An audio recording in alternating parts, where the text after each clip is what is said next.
ഞാനല്ല അവളമ്മ. അപ്പം ഞാൻ പറയുന്നതല്ല അവൾ അനുസരിക്കേണ്ടത്. ഒരു സരിത പറയുന്നത് അനുസരിക്കാൻ നിൽക്കുന്നു. ഞാൻ കാണിച്ചു കൊടുക്കാം ഞാനാണോ വലുത് സരിതയാണോ വലുതെന്ന്. പുഷ്പേ, എടി എന്റെ അമ്മാവനൊരു തീരുമാനം കേട്ടോ. ഒരു കോമഡി കേൾക്കണോ നിനക്ക്? എനിക്ക് നിങ്ങളെ കോമഡി ഒന്നും കേൾക്കണ്ട. നീ എന്തോ ട്രാജഡിയിലാണ് എന്നോടി. ട്രാജഡിയിൽ ആയിട്ടില്ലെങ്കിലേ അത്ഭുതമുള്ളൂ. അയ്യോ, നിങ്ങളെ ഇളയ മോളുണ്ടല്ലോ, അവളാ ഇതിന് കാരണം. അവളെന്ത് ചെയ്ത്? അത് അവളോട് തന്നെ ചോദിക്ക്. വിളിച്ചിട്ട് വിളിക്കാൻ പറ്റുന്നില്ലേ? ആ എന്നാ വിളിക്ക്. കൃഷ്ണേ, മക്കളെ, കൃഷ്ണോ, മക്കളെ, നീ എന്തിനാ നിന്റെ അമ്മയെ ട്രാജഡിയിലാക്കിയത്? ട്രാജഡിയോ? അച്ഛൻ എന്തോന്നൊക്കെ പറയണത്? ഒരു ശോകമായിട്ടിരിക്കുന്നത് എന്തുവാന്ന് അറിഞ്ഞൂടാ. നീയാ കാരണമെന്നാ പറയുന്നത്. എടി ഞാൻ നിന്റെ ആരാ? അമ്മ എന്റെ അമ്മൂമ്മയാ. കേട്ടില്ലേ? ചെവി തുറന്ന് കേട്ടാ നിങ്ങള്? എടി അതൊരു തമാശ പറഞ്ഞതല്ലേ. മക്കളെ, കൃത്യമായിട്ട് അമ്മ തന്നെ പറഞ്ഞേക്കണം കേട്ടോ. എന്റെ പൊന്നമ്മ, അമ്മ എന്റെ അമ്മയാ, വേറെ ആരാ? എന്നാതിരിക്കട്ടെ. സരിത നിന്റെ ആരാ? സരിതപ്പച്ചി എന്റെ മോളാ. അതിനവിടെ ഞാൻ കുറ്റം പറയത്തില്ല. നീ ചുമ്മാ അമ്മ ആരാ ഞാൻ ആരാ അപ്പച്ചി ആരാന്നൊക്കെ ചോദിച്ചാൽ അവര് കളിയാ. ഇവളെ നീയല്ലേ ഇപ്പൊ കളിയാക്കുന്നത്?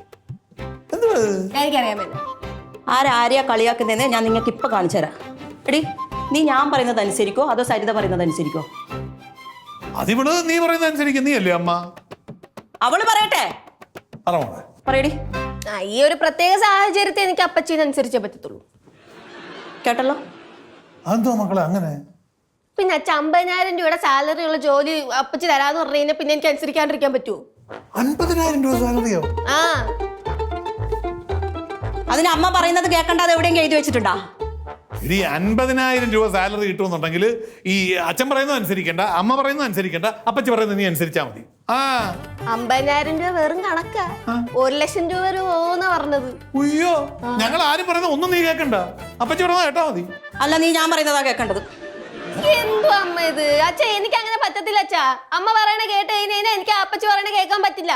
അപ്പച്ചി പറയണ കേട്ട് കഴിഞ്ഞാൽ അമ്മ പറയണ കേൾക്കാൻ പറ്റത്തില്ല. ഒന്നും നടക്കത്തില്ലേ? 1,00,000 രൂപ സാലറി കിട്ടുമെങ്കിൽ ഇവിടെ അപ്പച്ചി പറയുന്നത് കേട്ടാ മതി. അതല്ലേ ഞാൻ ചെയ്തോണ്ടിരിക്കുന്നത്. എന്തുവാടി നീ പിള്ളേരെ ചുമ്മാ ഒരു വട്ടാക്കല്ലേ? പിന്നെ ഒരു കാര്യം, നാളെ എന്റെ കൂടെ ഇന്റർവ്യൂവിന് വരണേ. ഈ 1,00,000 രൂപ സാലറി കിട്ടുന്ന ജോലിക്ക് അച്ഛനെ ഇന്റർവ്യൂ?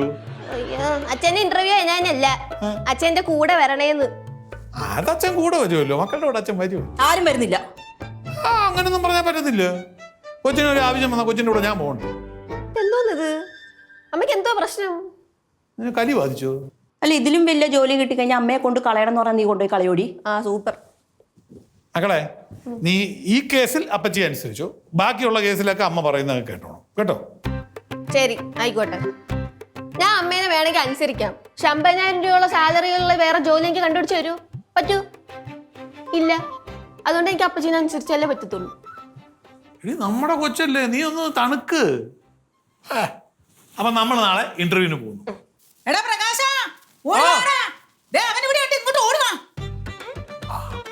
ഇവിടുത്തെ പ്രശ്നം സോൾവ് ആയപ്പം അവിടെ അടുത്ത പ്രശ്നം ഞാൻ അതൊന്ന് പോയി സോൾവ് ചെയ്യണേ. നിങ്ങൾ അമ്മയും മോളും തമ്മിൽ അങ്ങോട്ട് സ്നേഹിക്കും.